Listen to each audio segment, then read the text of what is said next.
Assalamualaikum warahmatullahi wabarakatuh. Bismillahirrahmanirrahim. Alhamdulillahi rabbil alamin. Wa bihi nasta'inu ala umurid dunya waddin. Wassalatu wassalamu ala asyrafil anbiya'i wal mursalin, nabiyyina Muhammadin wa ala alihi wa ashabihi wa dhurriyyatihi ajma'in. Amma ba'd. Ashhadu an la ilaha illallah wa ashhadu anna Muhammadar Rasulullah wa ufawwidu amri ilallah. Innallaha basirun bil ibad. Hasbiyallahu la ilaha illa huwa alaihi tawakkaltu wa huwa rabbul arsyil azim.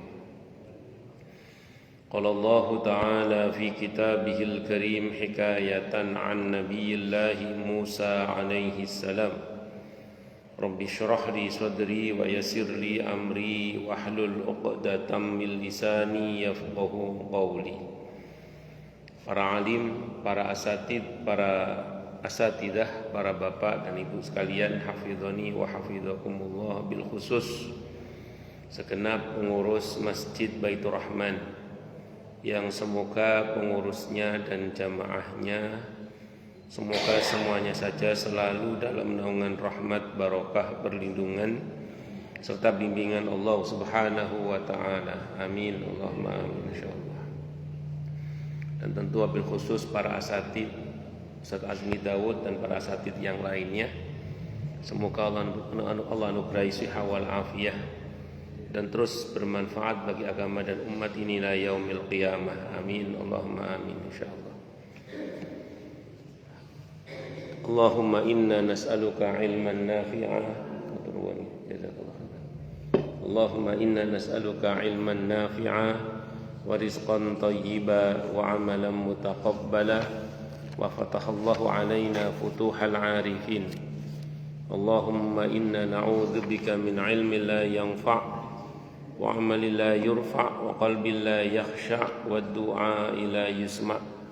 Allahumma ati anfusana taqwaha wa zakkiha anta khairu man zakkaha anta waliyuha wa maulaha. Amin. Allahumma amin insyaallah.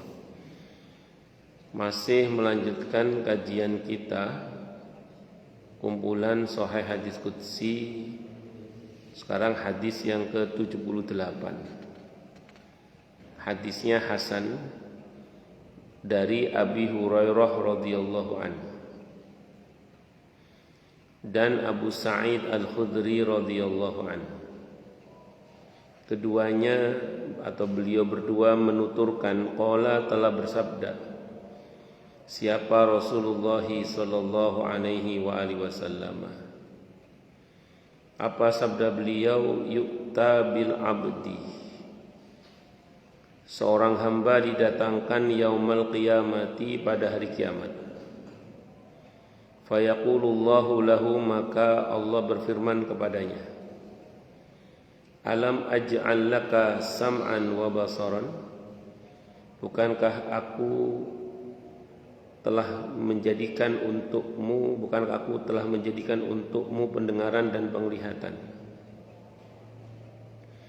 wa malan wa waladan, harta dan anak, wa sakhartu lakal an'ama wal harsa wa taraktuka tar'asu wa tarba'u fakunta tadhunnu annaka mulaqi yaumaka hadha, dan aku telah menundukkan laka untukmu al an'ama, aneka binatang ternak, wal harsa dan ladang atau sawah dan ladang, wa taraktuka tarasu, serta aku biarkan kamu memimpin, wa tarba'u, dan mengambil seperempat bagian, fakunta, maka adakah engkau tadunnu, engkau menyangka, annaka sungguh engkau mulaqi akan menemui aku yaumaka hadza, pada hari ini. Qala, maka orang itu berkata, qala, maka Nabi bersabda, fayaqulu, maka hamba itu berkata, la, tidak. Fayaqulu, maka Allah berfirman lahu kepada orang tadi itu, al yauma ansaka kama nasitani. Al-yauma, pada hari ini, ansaka, aku akan mengabaikan kamu sebagaimana engkau telah mengabaikan aku. Jadi hadis qudsi ini riwayat Imam At-Tirmidzi, hadisnya hasan.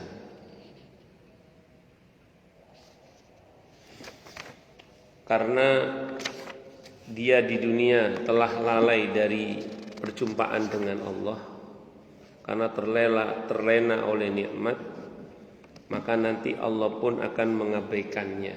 Jadi karena dia mengabaikan keyakinannya akan perjumpaan dengan Allah, maka nanti di akhirat pun dia akan diabaikan oleh Allah Subhanahu wa taala.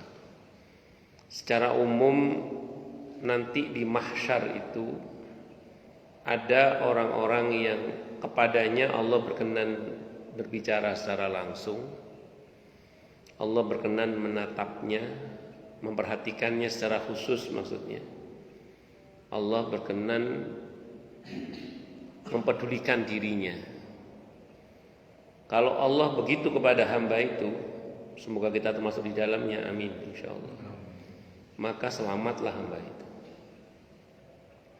Tapi kalau kepadanya Allah tidak berkenan bicara secara langsung, kepadanya Allah tidak mau menatap, dalam tanda kutip Allah tidak mau memperhatikan dia secara khusus, dan Allah tidak pedulikan dia, udah alamat celaka udah itu.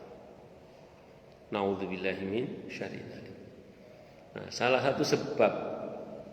satu sebab kita diperhatikan oleh Allah secara khusus kalau kita memberikan perhatian terhadap hari perjumpaan dengan Allah dan meyakininya. Berarti apa? Tidak terlena oleh aneka kenikmatan dunia. Kalau kita tidak pernah lalai dari tujuan kita, yaitu perjumpaan dengan Allah, maka Allah tidak akan mengabaikan kita, sebagaimana kita tidak pernah mengabaikan Allah. Tapi kalau kita mengabaikan Allah karena terlena oleh dunia, maka jangan salahkan siapa-siapa kecuali diri sendiri kalau nanti Allah juga mengabaikan orang tadi. Naudzubillahi min syarri dzalik. Makanya Allah itu wanti-wanti dalam surat At-Takasur, alhaakumut takasur. Alha telah melalaikan kum kalian apa at-takasuru, banyaknya harta. Jangan sampai banyaknya harta itu melalaikan kita dari tujuan utama kita, perjumpaan dengan Allah.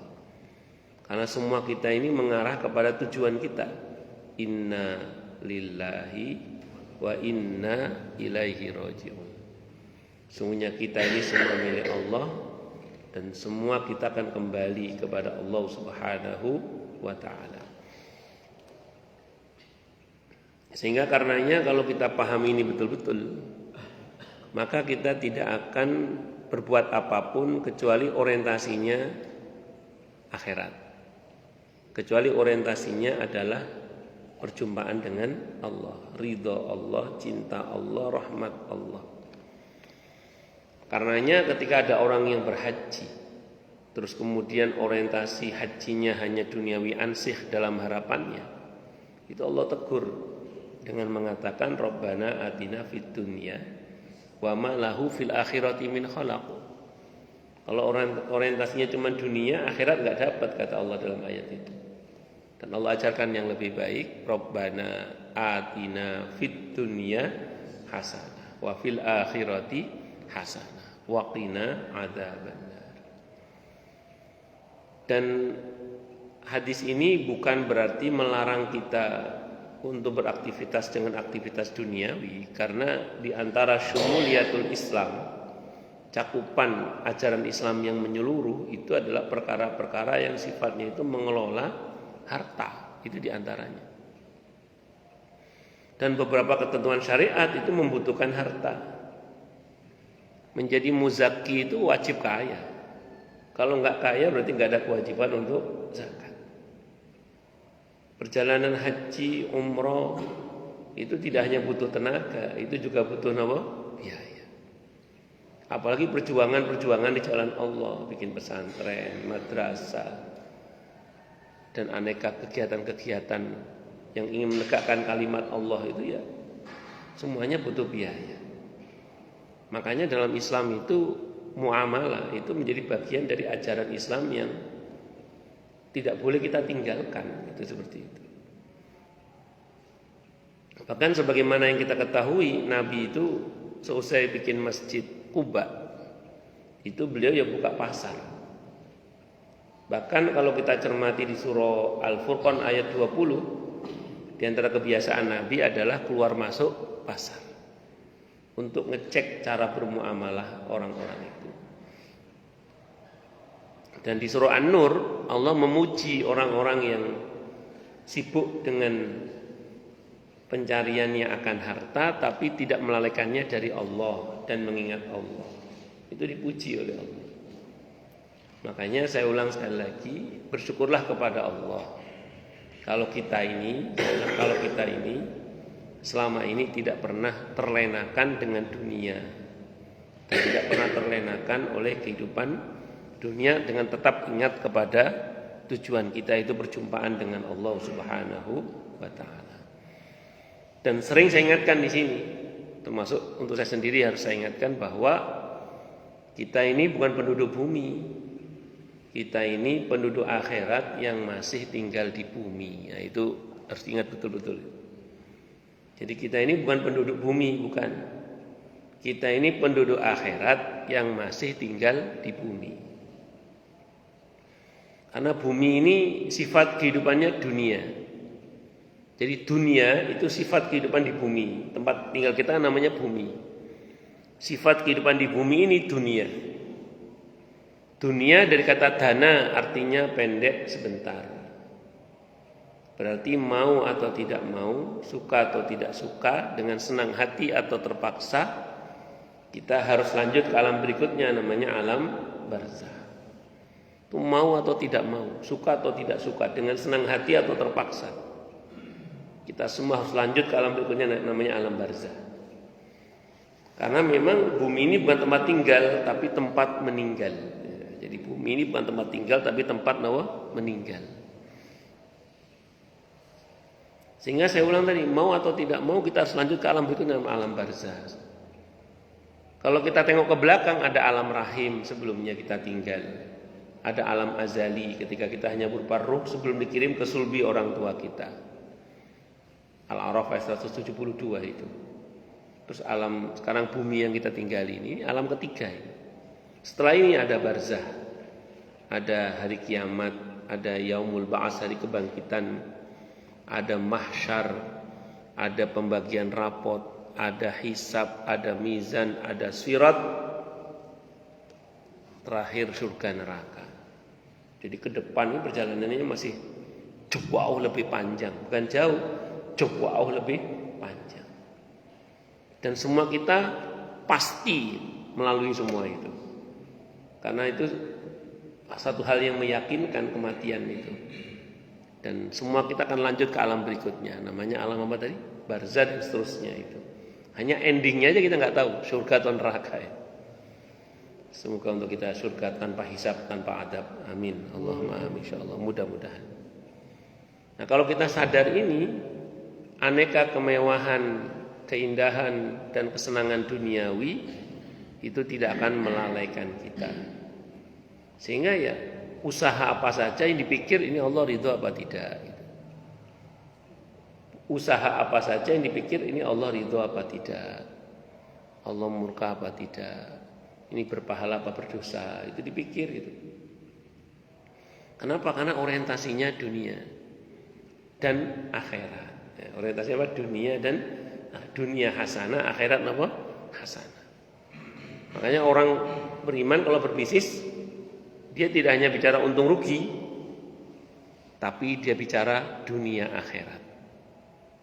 Jadi orang Islam itu kalau bermuamalah yang dibicarakan tidak hanya untung rugi, tapi yang dibicarakan adalah dunia akhirat. Maka dulu orang-orang soleh terdahulu di dalam pasar pun mereka bicara akhirat. Nah, jadi di dalam pasar pun mereka bicara akhirat.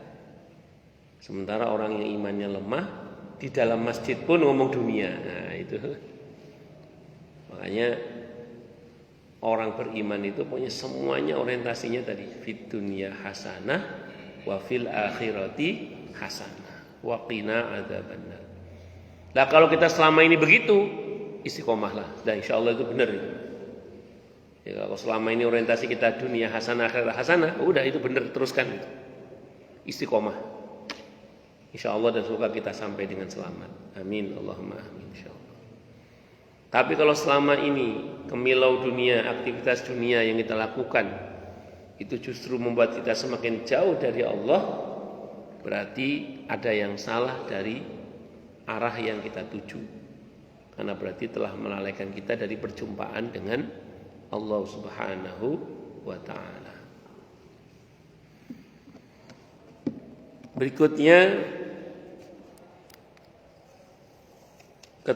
ini kalau dibilang hadisnya sahih dari Abu Sa'id Al-Khudri radhiyallahu an, hadis ke-79. Dari Abu Sa'id Al-Khudri radhiyallahu an, dia menuturkan, kami bertanya kepada Rasulullah sallallahu alaihi wasallam, apakah kami akan melihat Rabb kami pada hari kiamat? Beliau balik bertanya, apakah kalian kesulitan melihat matahari dan bulan pada saat cerah? Kami menjawab, tidak. Beliau bersabda, sesungguhnya kalian tidak akan kesulitan untuk melihat Rabb kalian pada hari itu, kecuali apabila kalian kesulitan melihat keduanya. Kemudian beliau melanjutkan, kemudian seorang penyeru berseru, hendaklah tiap-tiap kaum pergi kepada apa yang dahulu mereka sembah. Lalu para penyembah salib pergi bersama salib mereka, para penyembah berhala bersama berhala-berhala mereka, para penyembah segala Tuhan bersama Tuhan-Tuhan mereka, Tuhan kecil ya, hingga tersisa siapa yang menyembah Allah, baik yang berbakti maupun yang durhaka, serta beberapa golongan ahli kitab. Kemudian jahanam didatangkan yang diperlihatkan seolah-olah fata morgana. Lalu ditanyakan kepada kaum Yahudi, apakah yang dahulu kalian sembah? Mereka menjawab, kami dahulu menyembah Uzair putra Allah. Dijawab, kalian berdusta, Allah tidak memiliki istri dan anak. Lalu apakah yang kalian inginkan?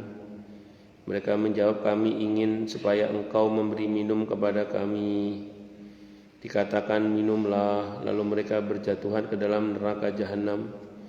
Kemudian ditanyakan kepada kaum Nasrani, apa yang dahulu kalian sembah? Mereka menjawab, kami menyembah Al-Masih putra Allah. Dijawab, kalian berdusta, Allah tidak memiliki istri dan anak. Lalu apakah yang kalian inginkan? Mereka menjawab, kami ingin supaya engkau memberi minum kepada kami. Dijawab, minumlah. Lalu mereka berjatuhan ke dalam neraka jahanam hingga tersisa siapa yang menyembah Allah, yang berbakti maupun yang durhaka. Ditanyakan kepada mereka, apa yang menahan kalian? Padahal orang-orang telah pergi. Mereka menjawab, kami berpisah dengan mereka dan kami sangat membutuhkannya pada hari ini. Kami mendengar penyeru berseru, hendaklah tiap-tiap kaum menyusul apa yang dulu mereka sembah. Sesungguhnya kami hanyalah menunggu Rabb kami. Kemudian yang Maha Agung datang kepada mereka dalam wujud selain wujudnya yang telah mereka kenal pertama kalinya, seraya mengatakan, akulah Rabb kalian. Mereka mengatakan, engkau Rabb kami. Tidak ada yang berbicara kepadanya kecuali para nabi. Lalu dia bertanya, apakah di antara kalian dengannya terdapat tanda yang kalian kenal? Mereka menjawab, as-saq.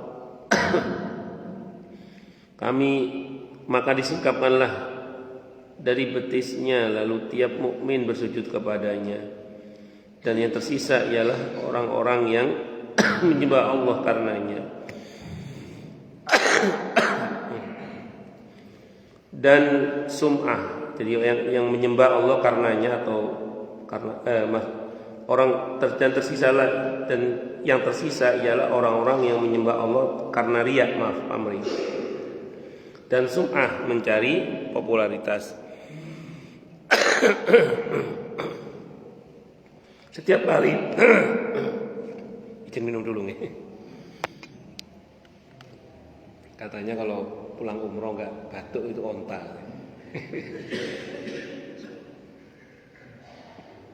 Alhamdulillah.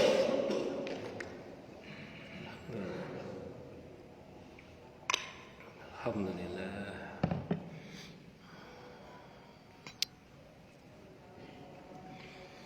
Pun tidak ada yang berbicara kepadanya kecuali para nabi. Lalu dia bertanya, apakah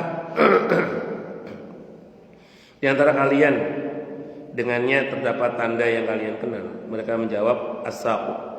Maka disingkaplah dari betisnya, dalam tanda kutip ya. Lalu setiap mukmin bersujud kepadanya.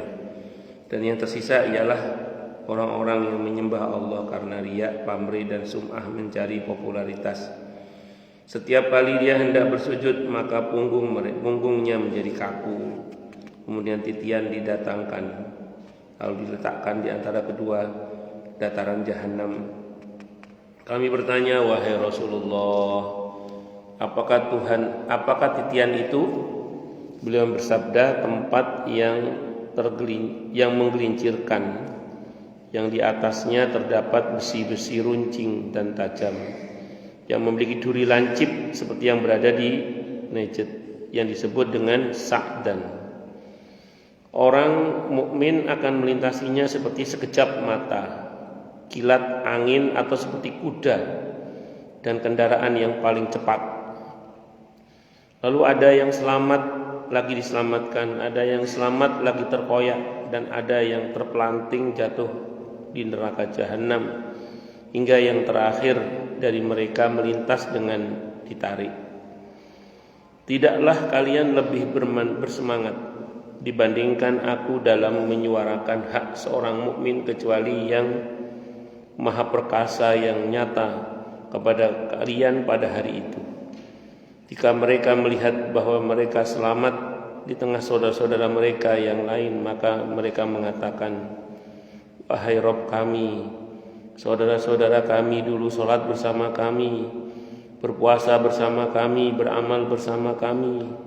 Allah Ta'ala berfirman, pergilah, siapa yang kalian dapati dalam hatinya terdapat sebesar 1 dinar keimanan, maka keluarkanlah. Dan Allah mengharamkan rupa mereka dari api neraka. Lalu mereka penghuni surga mendatangi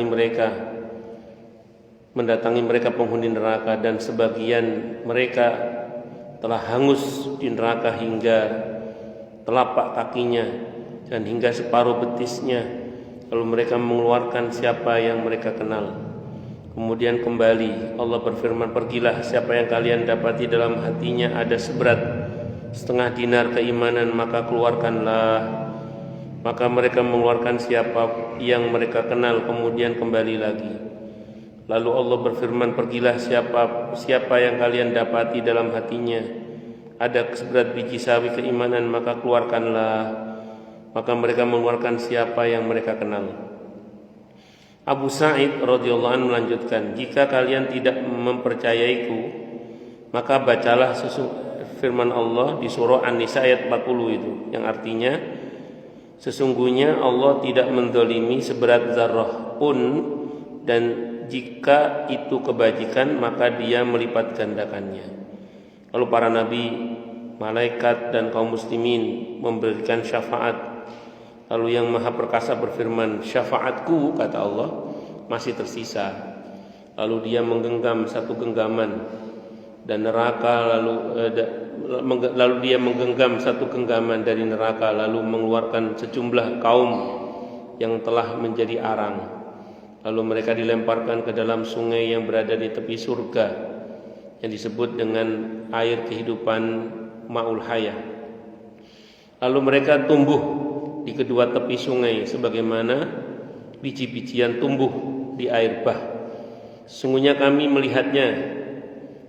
kalian melihatnya ke sisi batu dan ke sisi pohon.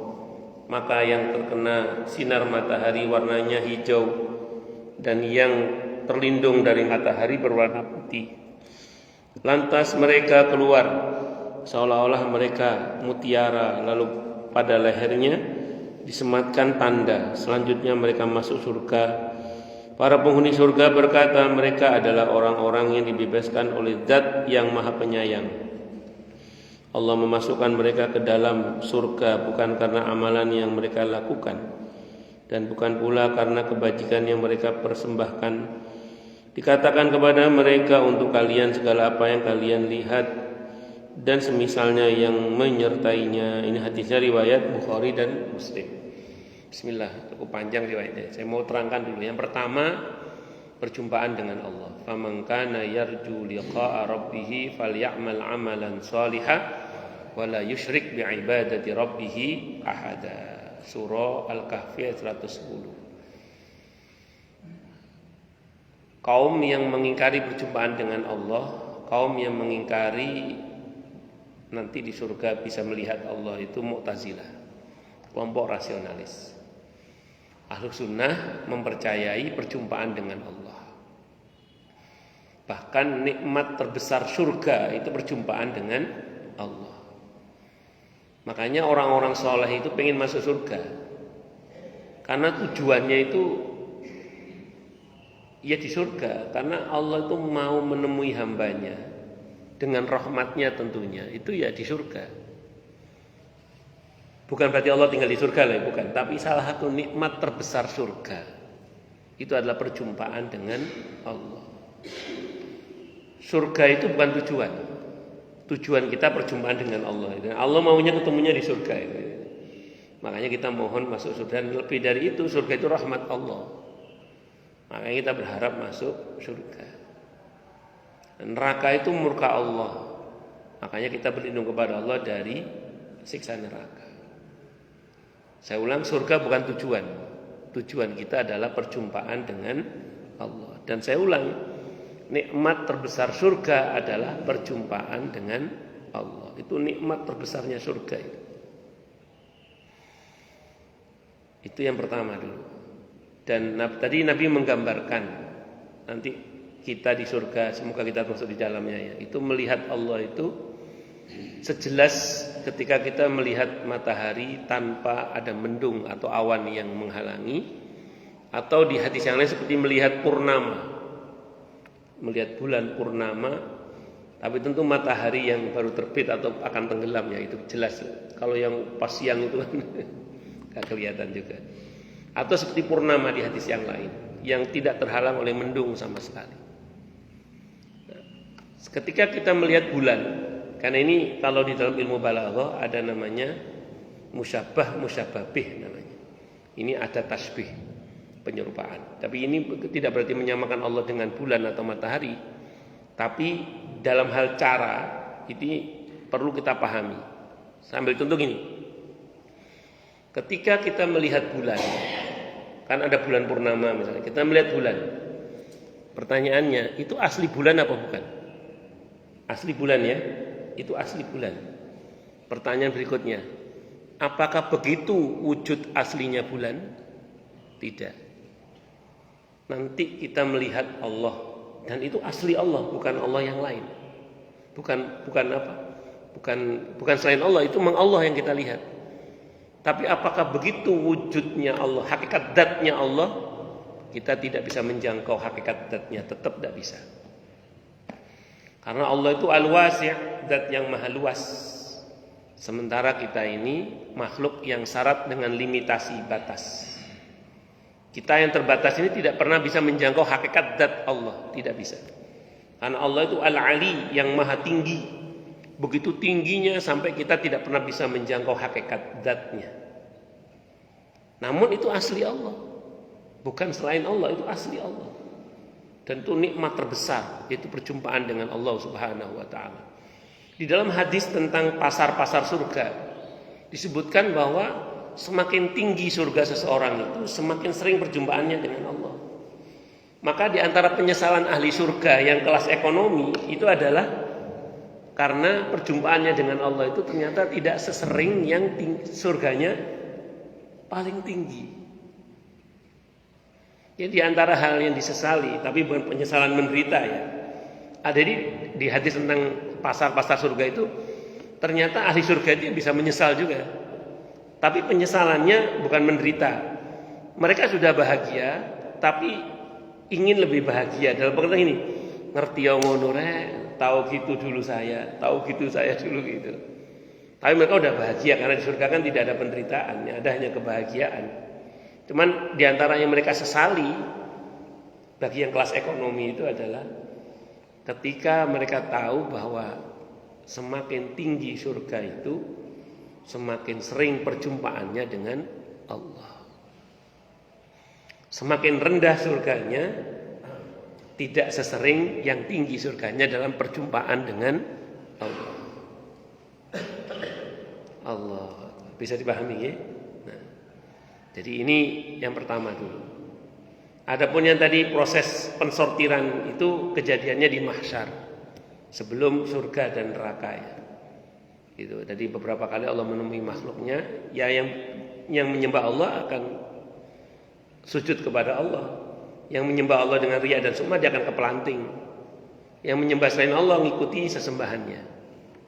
Kemana? Masuk neraka. Karena at-talibu wal matlub, yang menyembah dan yang disembah selain Allah itu masuk neraka. Di sini orang bertanya kemudian, oh berarti Nabi Isa masuk neraka dong? Ada yang ngomong gitu ya? Kan Nabi Isa kan disembah. Maka para ulama menjawab, mereka tidak pernah menyembah Nabi Isa alaihissalam. Karena yang mereka bilang Nabi Isa itu ternyata bukan Nabi Isa. Anda sudah tahu ceritanya lah. Termasuk yang Nabi Uzair itu sama.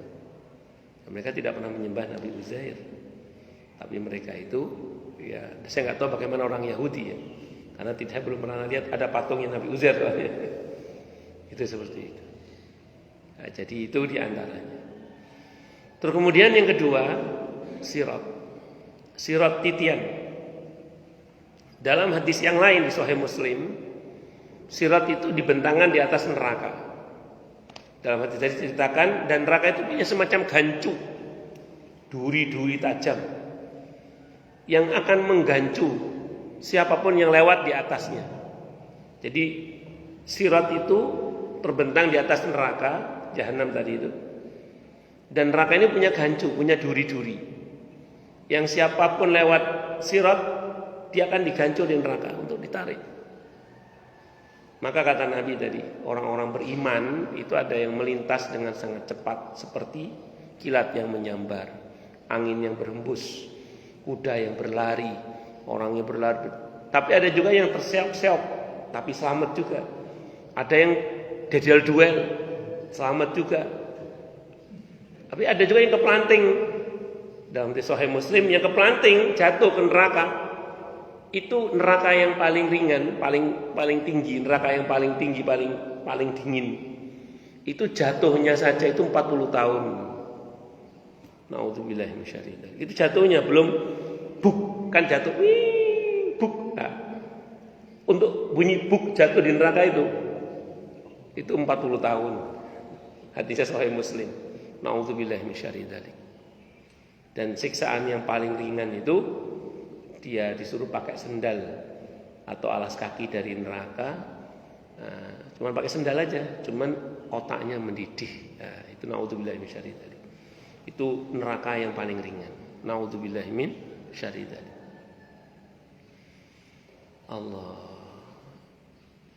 Kalau saya baca dalam kitab At-Tadhkir Imam Al-Qurtubi, di antara sebab amalan-amalan orang selamat melintasi sirat itu apa di antaranya? Kok tadi ada yang cepat seperti kilat menyambar, burung terbang, seperti angin yang berembus, macam-macam. Itu kembali pada kita. Apakah kita termasuk orang yang bersegera dalam kebaikan atau tidak itu? Itu di antara amalannya. Jadi kalau kita termasuk orang-orang yang bersegera dalam kebaikan, insya Allah nanti kita termasuk yang dibantu oleh Allah untuk cepat dalam melintasi sirat. Itu satu. Yang kedua, amalan yang menyebabkan orang selamat. Kata Imam Al-Qurtubi dalam kitab At-Tadhkirah beliau mengutip satu riwayat juga di situ. Di antara sebab orang selamat saat melintasi sirat itu adalah, ini yang penting selamatnya ini ya. Karena di dunia dia selalu menjaga kehormatan saudaranya ketika saudaranya dijatuhkan di hadapannya. Misalnya ada orang ngomong tentang Ustadz Azmi Daud di depan saya. Jadi ada orang ngomong jelek tentang Ustadz Azmi Daud kepada saya, misalnya gitu. Yang saya tahu beliau nggak seperti yang diceritakan orang ini. Maka ketika saya membela kehormatan beliau, karena saat beliau dijatuhkan, dengan saya mengatakan, Anda salah, Anda belum kenal beliau. Kalau Anda kenal beliau, Anda akan tahu bahwa beliau tidak seperti Anda katakan. Saya membela beliau, kehormatan beliau. Menjaga, membela kehormatan saudara kita sesama muslim, itu salah satu tiket untuk selamat dalam melintasi sirat. Itu diantaranya. Makanya kalau ada saudara sesama muslim dijatuhkan kehormatannya di depan kita, padahal kita tahu beliau tidak seperti itu, kalau kita membela kehormatannya tanpa pengetahuan orang itu bahkan, maka itu salah satu tiket untuk selamat dalam melintasi sirat. Yang menarik, ini yang menarik. Saya pas ngaji Sahih Muslim saat itu di bab tentang neraka yang bisa berbicara atau tentang hari akhir lah. Kalau saya nggak salah hadis nomor 2600 sekian sampai 4000 sekian. Ada di situ riwayat-riwayatnya. Nah, itu sebutkan tentang, ini menarik, hadisnya Sahih Muslim. Jadi ada orang itu nanti itu dia mau masuk, mau dilemparkan ke neraka karena dia memang, karena dia diseret tadi modelnya, mau dilemparkan ke neraka itu. Neraka itu nggak mau terima neraka itu. Jadi mau dimasukkan ke neraka, neraka nggak mau terima. Apa kata neraka? Pasti tanya, kenapa kamu nggak mau terima orang ini? Kata neraka, orang ini pernah berdoa kepada Allah agar dia selamat dari siksa saya. Kata neraka gitu. Dan saya nggak mau terima orang ini kecuali Allah yang mengizinkan. Akhirnya dikonfirmasi kepada Allah, kata Allah selamatkan dia dari neraka. Itu gara-gara dia pernah berdoa kepada Allah agar selamat dari siksa api neraka, dan doanya dikabulkan oleh Allah. Neraka nggak mau terima orang itu.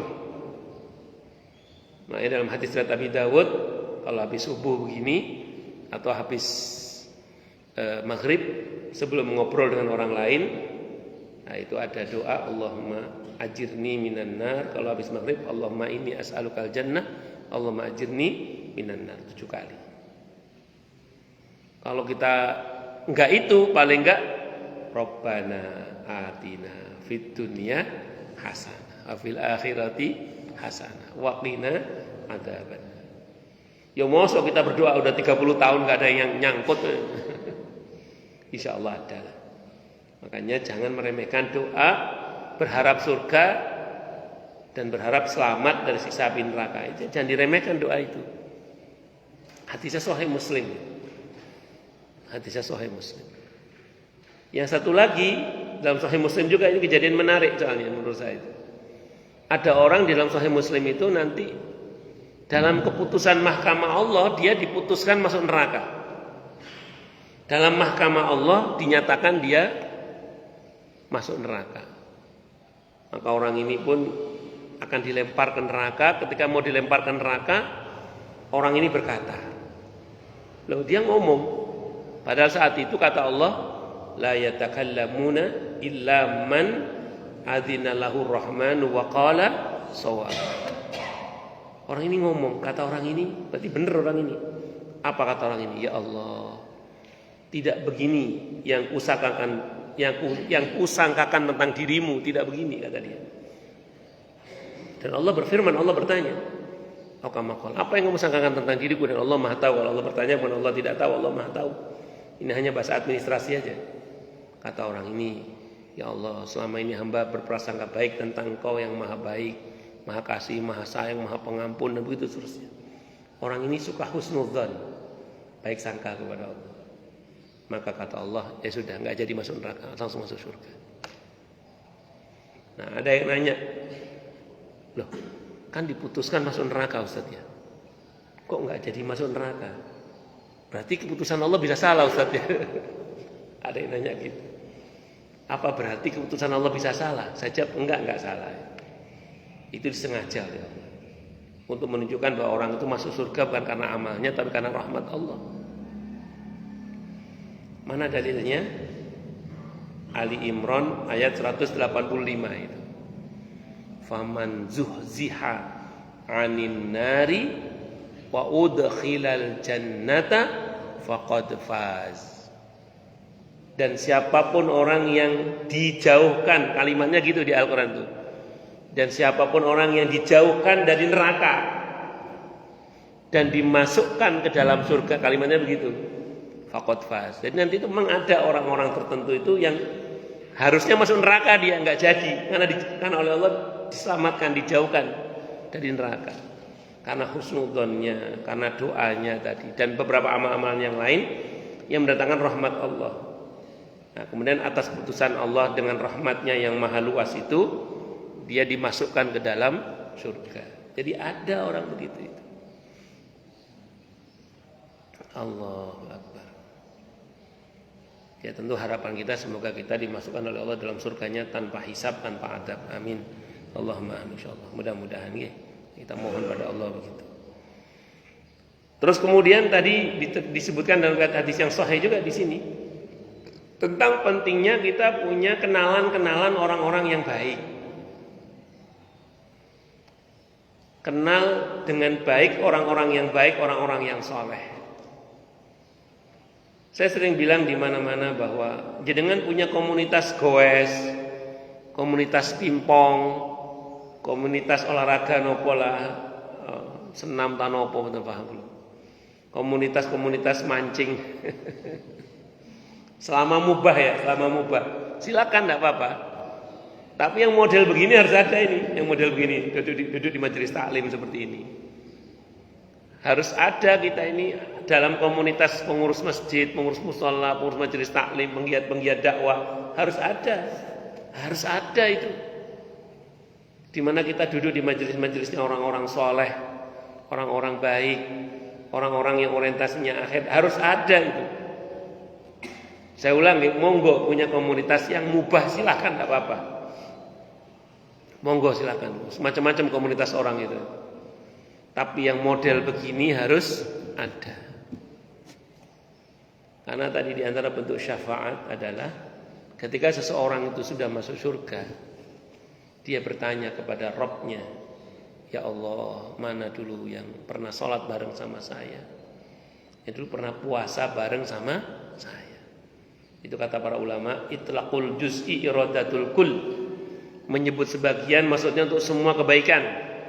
Yang dulu pernah ngaji bareng sama saya, yang dulu pernah jadi pengurus masjid bareng sama saya. Ditanyakan, rupanya di antara yang ditanyakan itu masuk neraka rupanya dalam hadis ini. Maka apa perintah Allah? Jemput, berikan syafaat dengan izin Allah tentunya ya. Jemput, ambil teman kamu dengan kadar iman yang bertingkat-tingkat tadi. Dengan kadar iman yang bertingkat, ambil, ayo, ajak masuk surga. Inilah pentingnya kita punya teman yang baik. Hasan Al-Basri rahimahullah ketika menjelaskan hadis seperti ini, beliau mengatakan, nanti kalau kalian, ke murid-muridnya, beliau ngomong gitu, nanti kalau kalian masuk surga dan tidak melihat saya, tolong tanyakan kepada Allah, ya Allah, mana Hasan Al-Basri? Mana Hasan Al-Basri? Maka nanti kalau Bapak Ibu masuk surga, kok nggak ngelihat saya, tolong tanyakan kepada Allah, mana Muhammad Subhan. Betul nggih? Ya tentu kita berharap semoga tadi saya ulang, Allah masukkan kita dalam surganya tanpa hisab, tanpa adab. Amin, Allahumma amin insyaallah. Ini diantara hal yang bisa kita ambil pelajaran ya dari hadis yang cukup panjang tadi itu. Yang kesimpulannya tidak bahwa orang itu masuk surga bukan karena amalannya, tapi karena rahmat Allah. Tapi ingat, jangan salah ngambil kesimpulan. Kalau gitu nggak usah beramal udah. Salah. Yang betul kita harus tetap beramal soleh, beribadah dengan baik dan benar supaya kita dirahmati oleh Allah. Bisa dipahami nggih? Nah, itu supaya kita dirahmati oleh Allah. Saya kira ini yang bisa saya sampaikan. Semoga bermanfaat. Baik, silakan yang mau tanya, protes, marah boleh silakan. Monggo, Pak. Saya tahu yang monggo silakan.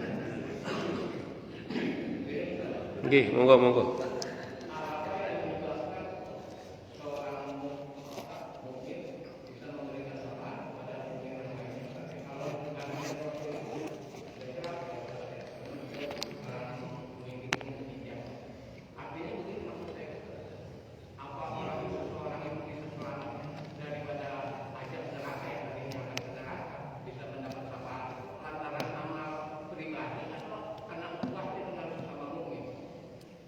Baik. Wallahu a'lam bishawab. Secara umum ahli surga yang masuk surga itu kalau menurut pada hadis tadi ya, nanti diizinkan oleh Allah untuk menyelamatkan orang-orang yang dia kenal dengan kadar iman yang bertingkat tadi ya, enggak langsung semuanya. Supaya agar masuk surga bersama dengan dia. Satu dulu.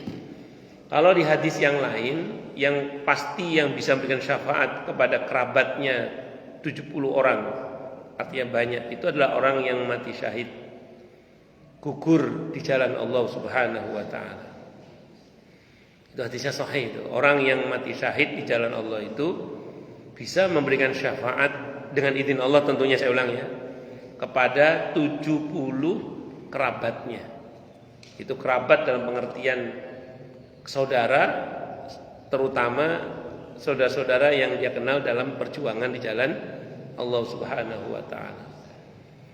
Nah, kalau kita ingin mendapatkan bagian dari itu, Al-Imam Al-Qurtubi rahimahullah dalam kitab At-Tadhkirah ketika menjelaskan firman Allah di surah Ali Imran ayat 169 tentang wala tahsabannal ladzina qutilu fi sabilillahi amwata bal ahya'un 'inda rabbihim yurzaqun. Kata beliau, untuk supaya mendapatkan kedudukan orang yang mati syahid itu, kita tidak harus berperang. Dan dalam kitab Riyadhus Shalihin di bab tentang jihad itu, kita tidak boleh minta perang, itu tidak boleh. Wis enggak asik, enggak ketemu musuh, minta perang aja tidak boleh. Tidak boleh. Tapi kalau ketemu musuh tidak boleh lari. Itu dalam Islam. Nah, terus kondisi damai di mana orang enggak berkesempatan untuk berperang, itu bagaimana caranya supaya kita bisa masuk dalam kategori mati syahid? Yang pertama itu niat. Semua kita ini harus punya niat untuk berjuang di jalan Allah. Tidak boleh enggak punya niat. Semua kita harus punya niat dalam hati untuk berjuang di jalan Allah, itu harus dalam hati. Yang kedua, karena kalau kita niat dengan sungguh-sungguh, itu kita sudah dapat pahala yang seperti sudah kita kerjakan sekali utuh. Itu satu. Yang kedua, berdoa, mohon kepada Allah mati syahid. Hadisnya Sahih Muslim, Nabi bersabda, barang siapa yang memohon kepada Allah mati syahid dengan kesungguhan, tidak pura-pura, maka Allah akan berikan kepadanya kedudukan orang yang mati syahid, walaupun dia mati di atas ranjangnya. Nah, makanya Bapak usahakan satu, punyalah niat untuk berjuang di jalan Allah. Yang kedua, minta kepada Allah mati syahid. Yang ketiga, libatkan diri kita dalam perjuangan di jalan Allah. Kan di satu hadis ketika Nabi ditanya, ini ada orang yang berperang karena keberaniannya, ini berperang supaya dia terkenal sebagai orang yang pemberani, macam-macam. Mana yang fisabilillah? Kata Nabi, man qatala litakuna kalimatullahil ulya fa huwa fisabilillah. Barang siapa orang yang berperang dalam konteks kita berjuang supaya kalimat Allah tegak, maka itulah yang fisabilillah. Makanya Bapak, kita harus terlibat dalam perjuangan untuk menegakkan kalimat Allah. Entah jadi pengurus masjid, pengurus musola, pengurus majelis taklim, penggiat-penggiat dakwah, monggo libatkan supaya nanti kalau kita mati itu statusnya yang mati syahid. syahid di jalan Allah. Sehingga dikatakan dalam satu riwayat bahwa kebanyakan syuhada umat ini matinya di atas ranjangnya. Itu ada dalam kitab At-Tadhkir Imam Al-Qurtubi itu. Kebanyakan syuhada umat ini matinya di atas ranjangnya. Ya karena tadi itu ada tanda-tanda mati syahid yang banyak tadi itu. Tapi dengan catatan tadi ya. Nah, ngoten Pak nggih. Wallahu a'lam bishawab. Monggo Bu, nggih Ibu. Monggo Bu, monggo. Waalaikumsalam warahmatullahi wabarakatuh.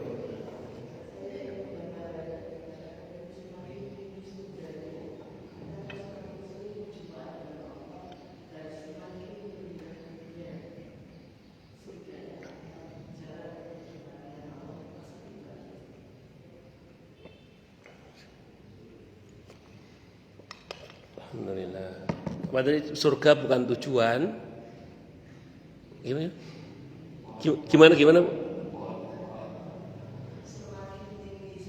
Oh, semakin tinggi surganya, semakin sering berjumpanya dengan Allah. Terus pertanyaannya? Oh, oke, baik. Oke, baik. Surga itu bertingkat. Ada surga yang dikenal dengan surga Firdaus. Nabi dalam hadis Sahih Muslim diantaranya Al-Qamakal pernah memerintahkan kepada kita untuk mintalah kepada Allah surga Firdaus. Itu surga yang paling bagus, paling top. Dan nanti masing-masing orang itu surganya bertingkat, karena ada satu orang itu nanti surganya itu seluas langit dan bumi. Dan surga yang paling sempit itu adalah bumi kali 10. Nah, itu paling sempit itu, surga yang paling sempit. Bumi kali 10. Nah, itu paling sempit itu nanti itu. Nah, surga yang kelas bawah ke surga kelas atasnya, ahli surga yang di bawah melihat ahli surga yang di atas itu seperti orang di dunia melihat bintang gemintang. Secara umum yang levelnya di bawah nggak bisa naik ke atas kecuali Allah mengizinkan.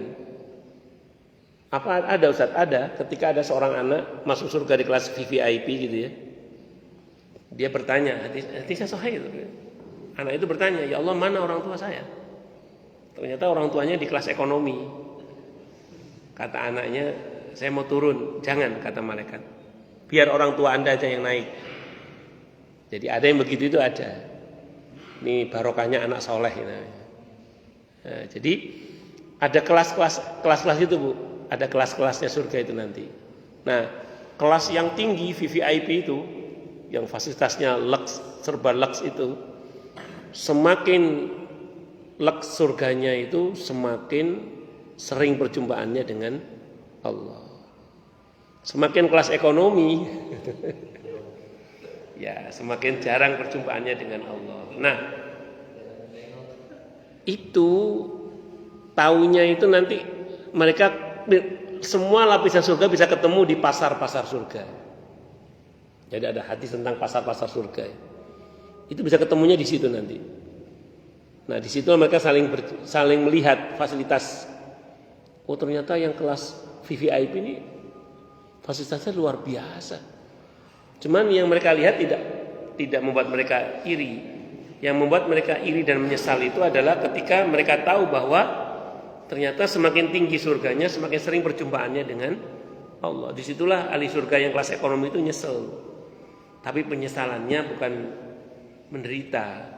Mereka sudah bahagia, tapi ingin lebih bahagia. Ngerti yang ngono rek biyen aku. Ngerti yang ngono, tahu gitu saya tahu gitu. Itu di antara penyesalan ahli surga yang kelas ekonomi itu. Itu saya kira itu nggih. Wallahu a'lam. Bisa nggih sami-sami. Monggo yang lain silakan kalau ada. Oke, monggo, Pak. Kalau seandainya kita di VIP, Nggih. teman-teman kita yang di kelas ekonomi gimana? Bisa. Kalau yang kelas atas menemui yang kelas bawah bisa. Tapi yang atas yang bawah ke atas tidak bisa kecuali yang atas ke bawah. Nah, itu bisa. Ya. Dari mana tadi? Ketika ada seorang anak yang kelas VVIP tadi itu, Terus dia bertanya, mana orang tua saya? Kata dalam riwayat itu katakan orang tuanya ternyata masuk surga juga tapi di kelas ekonomi. Dan sang anak mau turun kan, kata malaikat jangan, tidak usah. Biar orang tua Anda aja yang naik. Nah, ini levelnya dinaikkan berarti. Level dinaikkan. Nah, kalau untuk teman bisa saja Pak, dengan izin Allah kita memberikan syafaat pada teman kita, terus kemudian bisa masuk dalam rombongan kita, bisa saja dengan izin Allah.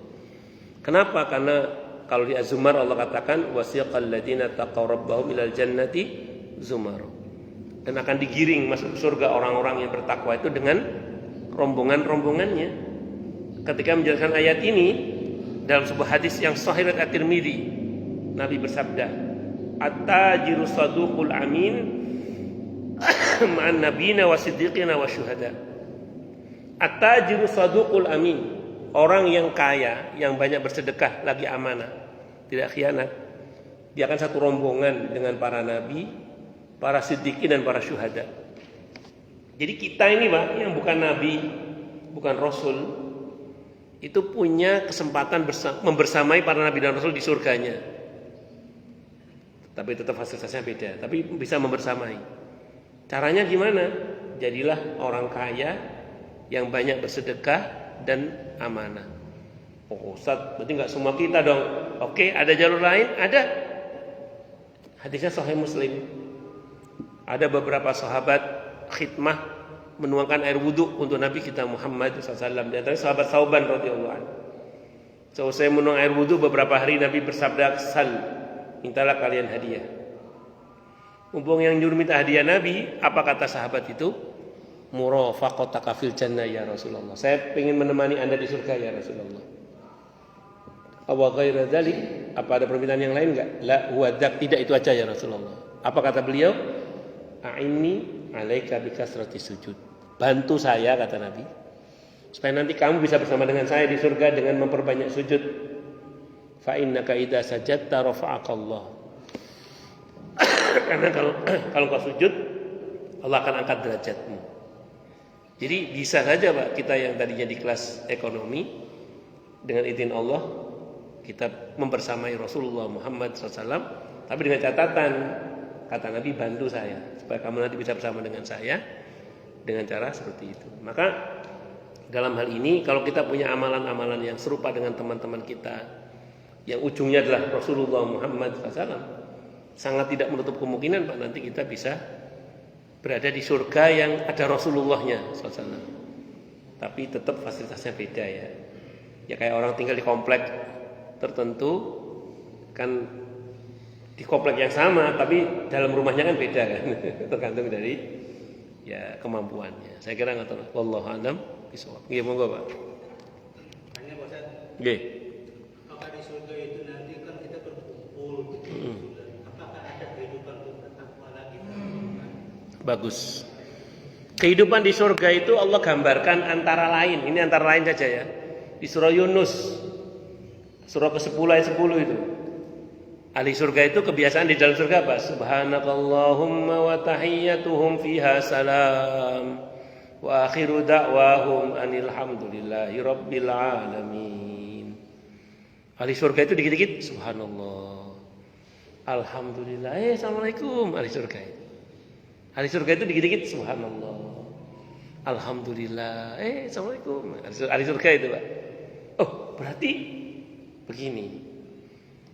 Di antara hal yang dirindukan oleh ahli surga dalam surga itu bersujud kepada Allah. Maka nanti itu orang melihat Allah itu, berjumpa dengan Allah itu dengan sujud. Jangan bayangkan begini nanti enggak, tapi dengan sujud nanti itu. Ya enggak tahu bagaimana mekanisme Allah yang Maha tahu itu. Dan yang kedua, mereka rindu pada sujud di dunia tidak sebagai kewajiban tapi sebagai kesenangan. Jadi aneka kebaikan dalam surga itu Pak, itu bukan karena sebagai kewajiban, tapi sebagai kesenangan.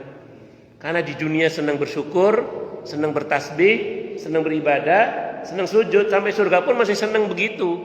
Tapi bukan sebagai kewajiban, tapi sebagai kesenangan, Pak. Ngaten nggih? Wallahu a'lam bishawab. Ada lagi? Cukup nggih? Kita tutup dengan hamdalah. Alhamdulillahirabbil alamin. Semoga kajian kita bisa bermanfaat, mubarakah fid dini wad dunya wal akhirah, untuk kita, keluarga kita dan seluruh umat Islam semuanya. Dan mudah-mudahan kita semua dijadikan oleh Allah sebagai orang-orang yang sukses dunia akhirat, selamat dunia akhirat, bahagia dunia akhirat, dan dipermudah setiap urusan kita oleh Allah fid dini wad dunya wal akhirah. Semoga Allah limpahkan hidayah selalu untuk kita. Semoga Allah tingkatkan selalu hidayah untuk kita, dan semoga Allah berikan hidayah untuk siapapun yang melihat kita. Subhanakallahumma bihamdika asyhadu an la ilaha illa anta astaghfiruka wa atubu ilaik. Sallallahu alaihi Muhammad wa ala alihi wa sahbihi wasallam. Saya mohon maaf. Assalamualaikum warahmatullahi wabarakatuh.